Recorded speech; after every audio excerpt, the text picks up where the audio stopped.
Bagaimana kabarnya anak-anak? Insya Allah baik semuanya ya. Alhamdulillah hari ini kita bisa bertemu dan berjumpa lagi di materi yang kedua IPS kelas 6 semester 1, yaitu tentang sejarah kemerdekaan Indonesia.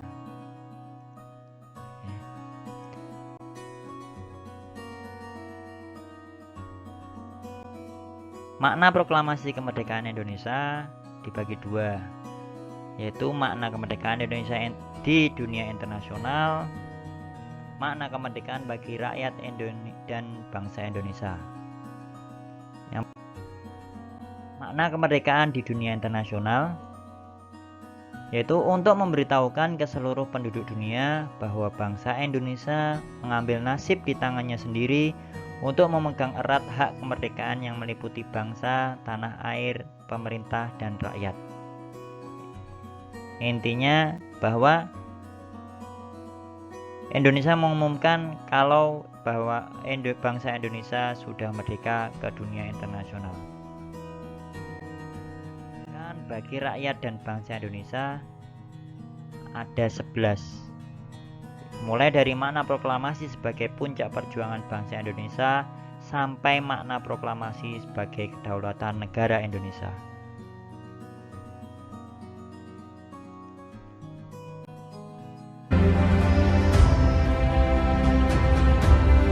Berikut adalah cuplikan pemboman tentara Sekutu ke kota Hiroshima dan Nagasaki sebelum tentara Jepang menyerah diri kepada Sekutu. Dan bom tersebut adalah bom nuklir, bukan bom plastik biasa, sehingga meluluh lantakkan dua kota tersebut, sehingga dua kota yang strategis tersebut menjadi luluh lantak, yang mengakibatkan Jepang menyerah dan tunduk kepada Sekutu. Dilihat dari video ini, dampak bom Hiroshima dan Nagasaki.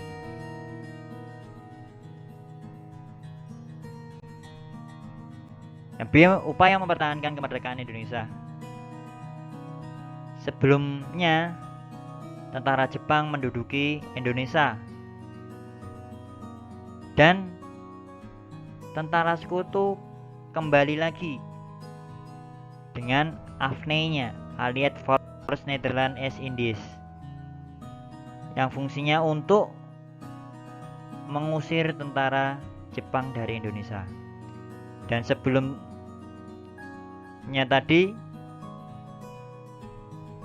setelah pengeboman tadi, akhirnya Jepang menyerahkan kekuasaan yang ada di Indonesia kepada Sekutu, yaitu menerima penyerahan kekuasaan dari tangan Jepang, membebaskan para tawanan Sekutu, melucuti orang-orang Jepang dan kemudian dipulangkan ke negaranya, menjaga keamanan dan ketertiban, dan menghimpun keterangan guna menyelidiki pihak-pihak yang dianggap sebagai penjahat perang.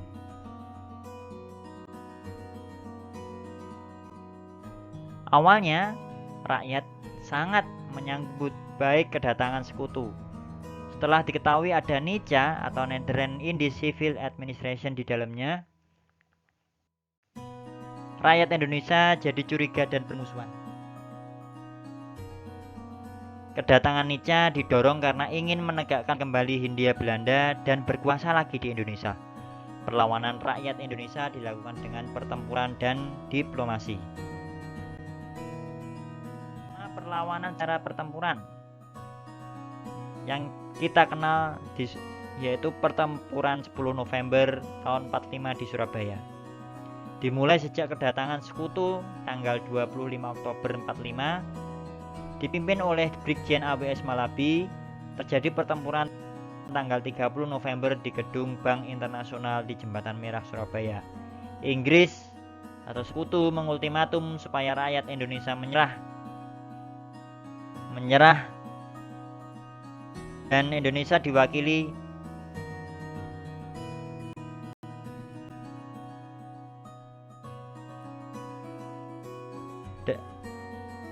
berikut pidato Bung Tomo pada tanggal 10 November 45. Bismillahirrahmanirrahim.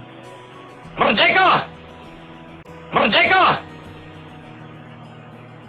Saudara-saudara, rakyat jelata di seluruh Indonesia, terutama saudara-saudara penduduk kota Surabaya, kita semuanya telah mengetahui bahwa hari ini tentara Inggris telah menyebarkan pamflet-pamflet yang memberikan suatu ancaman kepada kita semua. Kita diwajibkan untuk dalam waktu yang mereka tentukan menyerahkan senjata-senjata yang telah kita rebut dari tangannya tentara Jepang. Mereka telah minta supaya kita datang pada mereka itu dengan mengangkat tangan. Mereka telah minta supaya kita semua datang pada mereka itu dengan membawa bendera putih, tanda bahwa kita menyerah kepada mereka.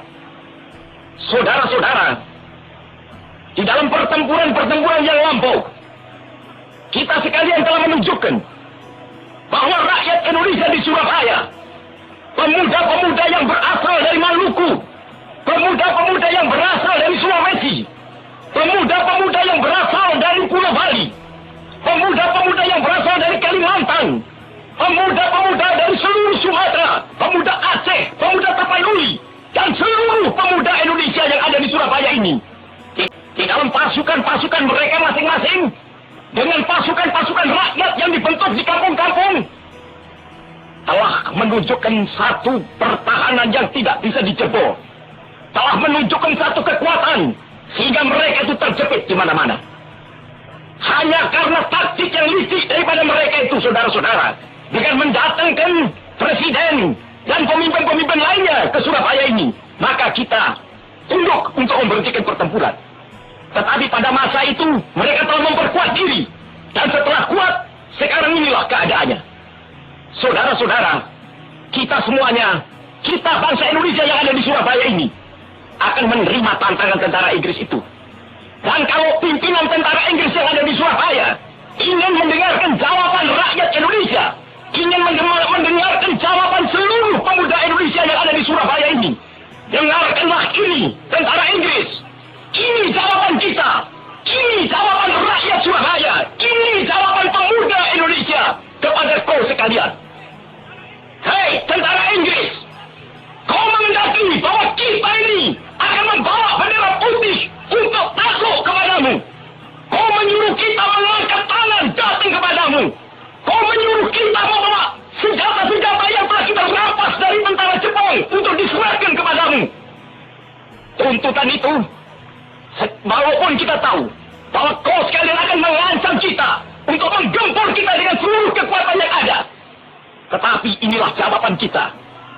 Selama banteng-banteng Indonesia masih mempunyai darah merah yang dapat membuat setarik kain putih, merah dan putih, maka selama itu tidak akan kita mau menyerah kepada siapapun juga. Saudara-saudara rakyat Surabaya, siaplah, keadaan genting. Tetapi saya peringatkan sekali lagi, jangan mulai menembak. Baru kalau kita ditembak, maka kita akan ganti menyerang mereka itu. Kita tunjukkan bahwa kita ini adalah benar-benar orang yang ingin merdeka. Dan untuk kita, saudara-saudara, lebih baik kita hancur lebur daripada tidak merdeka. Sebelum kita tetap merdeka atau mati. Dan kita yakin, saudara-saudara, pada akhirnya pastilah kemenangan akan jatuh ke tangan kita. Sebab Allah selalu berada di pihak yang benar. Percayalah, saudara-saudara, Tuhan akan melindungi kita sekalian. Allah Akbar, Allahu Akbar, Allahu Akbar. Merdeka!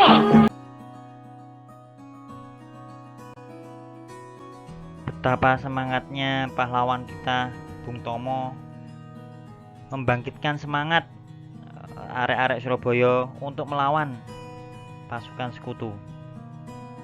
Dan kemudian lanjut ke materi berikutnya, Ustadz masih merinding mendengar pidato Bung Tomo, yaitu pertempuran Medan Area. Tanggal 9 Oktober 45 pasukan sekutu mendarat di Medan.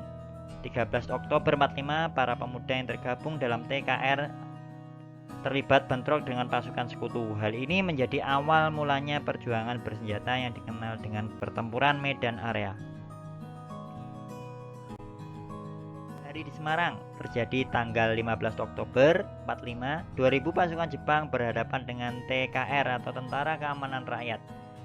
Dan ini banyak memakan korban dari dua belah pihak. Dr. Karyadi menjadi salah satu korban sehingga namanya diabadikan menjadi nama salah satu rumah sakit di kota Semarang. Untuk memperingati peristiwa ini dibangun sebuah tugu, yaitu Tugu Muda di Semarang. Terjadi pada tanggal 20 November sampai 15 Desember 45. Pembebasan tawanan perang oleh sekutu dimanfaatkan tentara Nica untuk menguasai Indonesia. Tawanan perang dipersenjatai oleh Nica. Hal ini yang menyebabkan pecahnya Perang Ambarawa. Diawali dengan serangan fajar oleh pasukan TKR dari Magelang, sehingga serangan mendadak ini berhasil mengalahkan sekutu.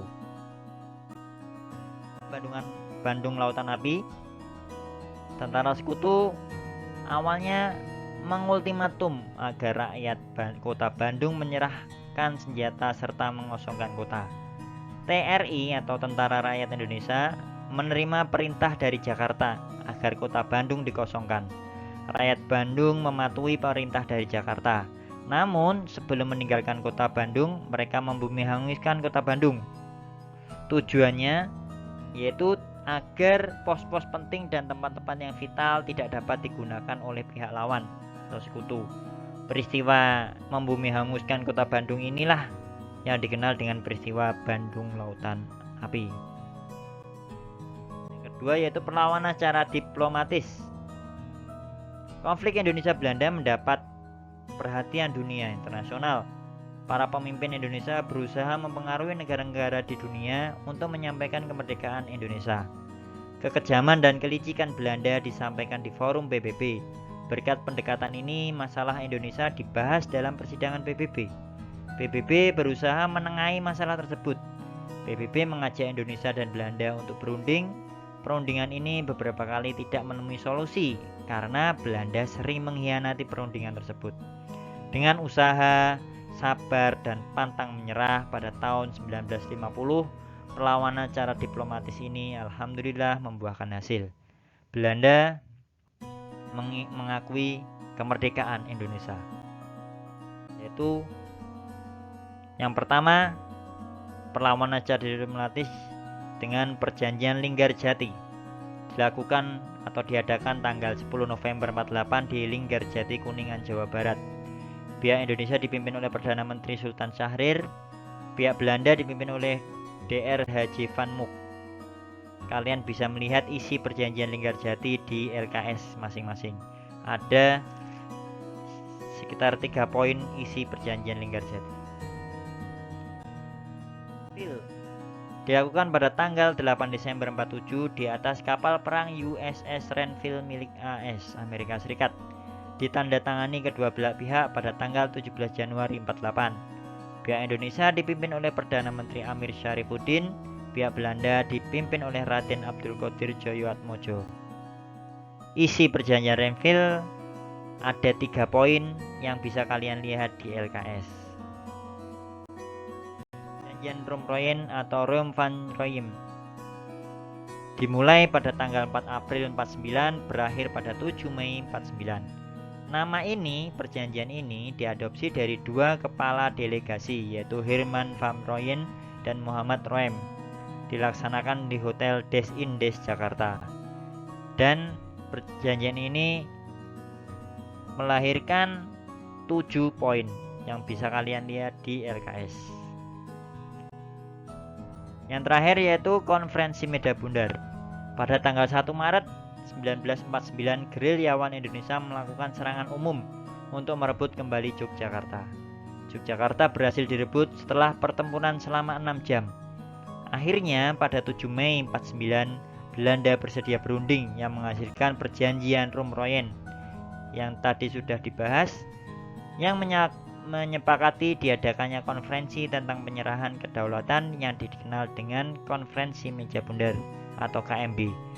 Dan konferensi ini diadakan di Den Haag, Belanda, dilaksanakan tanggal 22 Agustus sampai 22 November 1949. KMB yang pertama, Belanda mengakui RIS Republik Indonesia Serikat sebagai negara yang merdeka dan berdaulat. Pengakuan kedaulatan dilakukan selambat-lambatnya tanggal 30 Desember 49. Masalah Irian Barat akan diadakan perundingan lagi dalam waktu 1 tahun setelah pengakuan kedaulatan RIS. Antara RIS dan Kerajaan Belanda akan diadakan hubungan Uni Indonesia Belanda yang dikepalai Raja Belanda. Kapal-kapal perang Belanda akan ditarik dari Indonesia. Tokoh-tokoh yang hadir dalam KMB. Indonesia diwakili delegasikan oleh Dr. Andes Haji Muhammad Hatta. Desember 49, Belanda menyerahkan kedaulatan kepada Republik Indonesia. Pihak Belanda diwakili oleh Ratu Juliana, pihak Indonesia diwakili oleh Muhammad Hatta. Pada saat yang bersamaan, di Jakarta juga diselenggarakan upacara penyerahan kedaulatan dari Kerajaan Belanda kepada Indonesia. Pihak Belanda diwakili oleh A.H.J. Loving dan Indonesia diwakili oleh Sri Sultan Hamengkubuwono ke-9. Berikut yang terjadi penyerahan kedaulatan di Indonesia, dan yang ini penyerahan kedaulatan di Den Haag di Belanda oleh Ratu Juliana kepada Muhammad Hatta. Berikut adalah pidato Presiden kita. Proklamasi. Kami, bangsa Indonesia, dengan ini menyatakan kemerdekaan Indonesia. Hal-hal yang mengenai pemindahan kekuasaan dan lain-lain diselenggarakan dengan cara saksama dan dalam tempo yang sesingkat-singkatnya. Jakarta, 17 Agustus 1945, atas nama bangsa Indonesia, Soekarno Hatta.